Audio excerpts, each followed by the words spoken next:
பீகாரில் நடந்த இடைத்தேர்தலில் பாஜகவின் கோட்டையான பங்கிப்பூரில் பிரசாந்த் கிஷோர் 18,000த்திற்கும் மேற்பட்ட வாக்குகள் வித்தியாசத்தில் வெற்றி பெற்றுள்ளார்.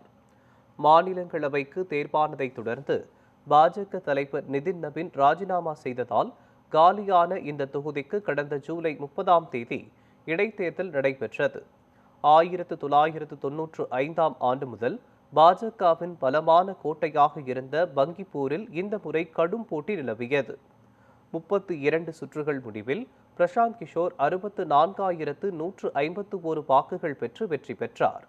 பாஜக வேட்பாளர் நீரஜ்குமார் சின்ஹா 44,827 வாக்குகளுடன் இரண்டாவது இடத்தை பிடித்த நிலையில் பிரசாந்த் கிஷோர் 19,324 வாக்குகள் வித்தியாசத்தில் வெற்றி பெற்றார். பல ஆண்டுகளாக தேர்தல் வியூக நிபுணராக செயல்பட்டு வந்த பிரசாந்த் கிஷோர் முதன்முறையாக நேரடியாக போட்டியிட்ட தேர்தலிலேயே வெற்றி பெற்றுள்ளார். கடந்த 2025 பீகார் சட்டமன்ற தேர்தலில் ஒரு இடம் கூட வெல்லாத ஜன்சுராஜ் கட்சிக்கு இந்த இடைத்தேர்தல் வெற்றி மிகப்பெரிய அரசியல் திருப்புமுனையாக பார்க்கப்படுகிறது.